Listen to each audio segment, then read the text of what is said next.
everybody, welcome to the Joel Homie Show, where today I review LEGO Star Wars Set 75235, the X-Wing Starfighter Trench Run with 132 pieces.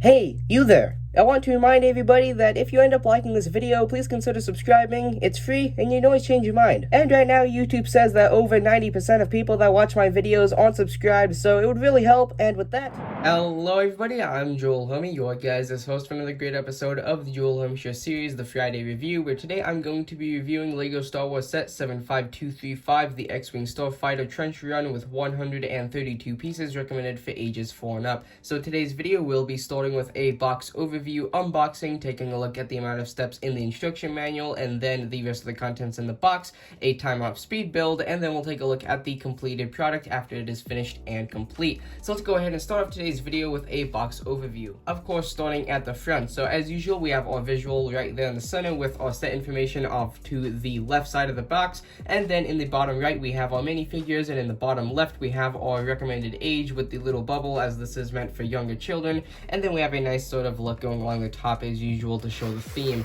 And then on the back of the box we have some more visuals showing some different things that you can do, like the little sort of a flick projectile that you get with this, and then it shows everything included sort of laid out there, and then it also displays how it is actually built in sort of like a simplistic sort of design, very easy for young children to understand. And then for the top, bottom, and right and left side of the box, I'll go ahead and just do a pause and read segment. So here is the top of the box with our actual size off to the right side, as you can see there, and then here is the bottom of the box with all proof of purchase there in the right, and then here is the right side of the box, and here is the left side of the box. And then all you actually need to open this box is just something sharp to cut either one of the pieces of tape on the back, of which there are 4, although you only have to cut 2 as there are 2 on either side, or you can just simply rip off the tape with your fingers if you prefer. But for the purpose of today's video, I'll be using my Ozark Trail multi-purpose tool so that I can actually cut the pieces of tape to preserve the condition of the box as much as I can, so that I can actually use the box to store the set after I have it built.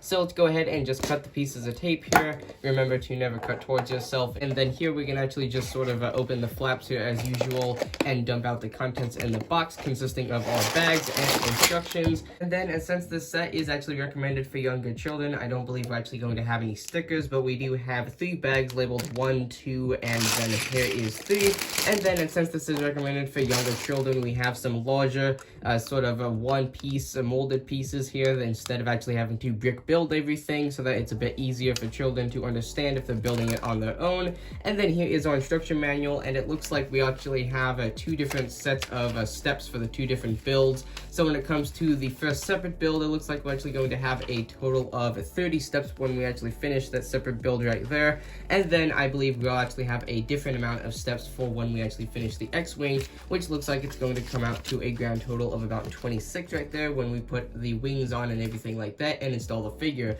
So enough of me talking, let's go ahead and get into a time-lapse speed build and see how this entire thing turns out in the end.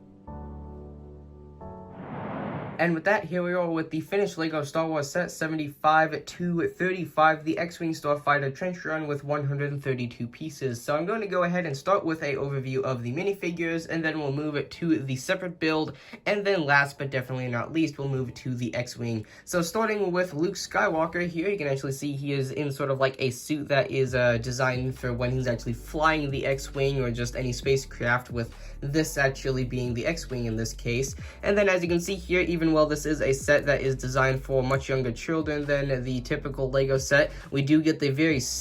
detailed and crisp torso printing that does carry around down to the legs, as you can see there, and then it does also correspond to the rear torso printing, as you can see there as well. And then pulling the helmet off, which does have some nice detailing on it as well, as you can see there, going along the top and then on the sides also. And then moving it to Luke Skywalker's alternate face, you can see there that he does actually have a face with a sort of like a little smirk, and then on the other side you have a face that is showing a little bit more teeth, but of course this is covered up by the helmet depending on which face you want to show. And then of course, and since this is Luke Skywalker, you do actually get a lightsaber right here with the nice reflective handle that does also have the blue saber, and then also, well, actually the laser rather, and then you do actually get a spare sort of handle in case you lose it, considering that the little handle is a relatively small piece. And then moving it to the Stormtrooper, this is using the most recent style of Stormtrooper helmet.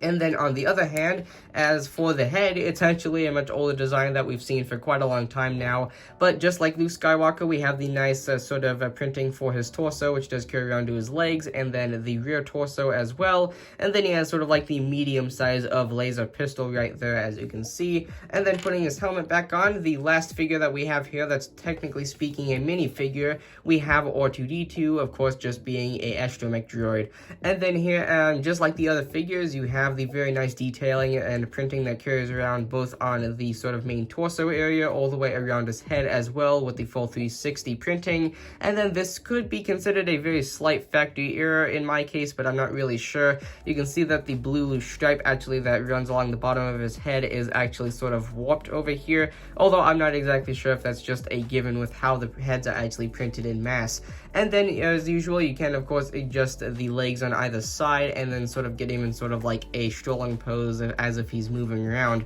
And then moving the figures out of the way, let's now go ahead and take a look at that separate build. So moving the X-Wing out of the way, as you can see here, this is built up of that base piece that we saw earlier, as well as some larger pieces as well, with this metal sort of formed piece that is molded in black on the rear here. And then on this side, you also have two more large pieces molded in light gray that make up the mass majority of this area here in the back, which is actually sheltering sort of like a energy cube of some sort. I'm sure there's an actual official name, but due to how simplistic this actually is, I can't really even tell what this is. But in the middle, this is massively built up of 4 of the 1x2 see-through green bricks, which is nice to see. These are very nice for customs when you want to show some lights or detailing, sort of like in a different universe, such as Star Wars actually in this case. And then this is actually just sitting on a modified 2x2 jumper that is sitting right behind a printed sort of 1x2 cheese slope piece with a little print on the front there, sort of like showing a computer panel.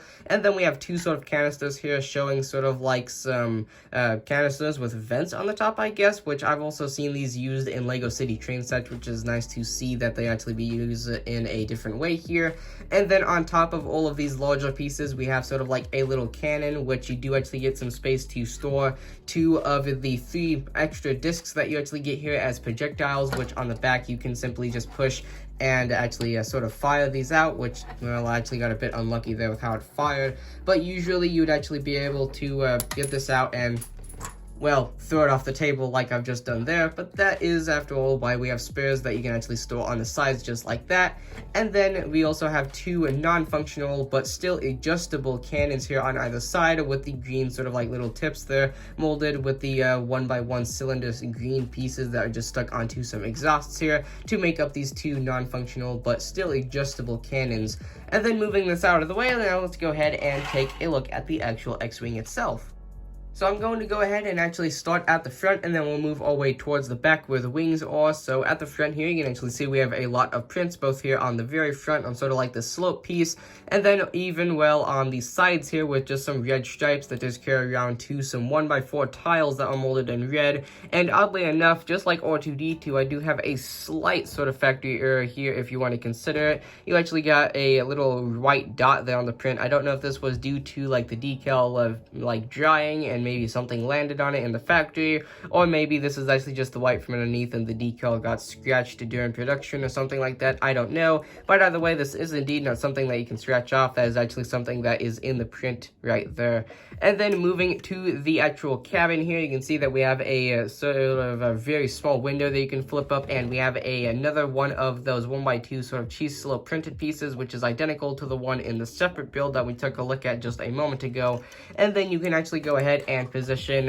Luke Skywalker without his lightsaber in his hands to sit in this little area, and then you can close the window on top of him. And then as for his lightsaber, you can actually clip this onto the very back, which sort of makes the X-Wing look like it has a very small see-through blue antenna. But either way, it's nice that you can put it there rather than having to put it in here and it fall out all the time. And then as for the wings, these are all identical, being clipped on to some little points here on the sides, and all of this is built around that one larger piece that we took a look at earlier before we actually built this up. And all of this is based all around this sort of a little area back here where these actual sort of clip points are positioned, so you can actually adjust these into different sort of spots, and they will stay and keep that position unless you actually manually move them.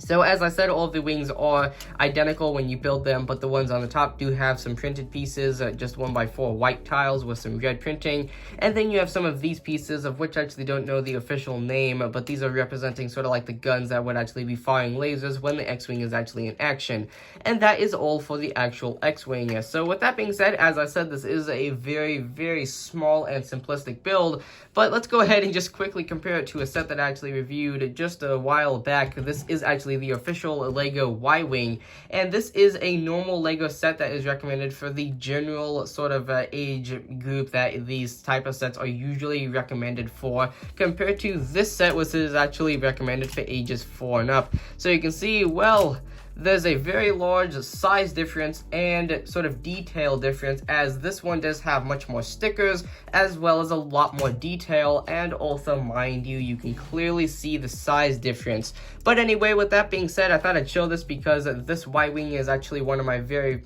favorite Lego sets that I've ever owned, and Lego Star Wars by itself is one of my favorites, which is why I thought I would show it compared to this. But either way, with all that being said, there is the Joel Hermisher review of Lego Star Wars Set 75 to 35, the X-Wing Starfighter Trench Run with 132 pieces, recommended for ages 4 and up. So with that being said, if you guys enjoyed today's video,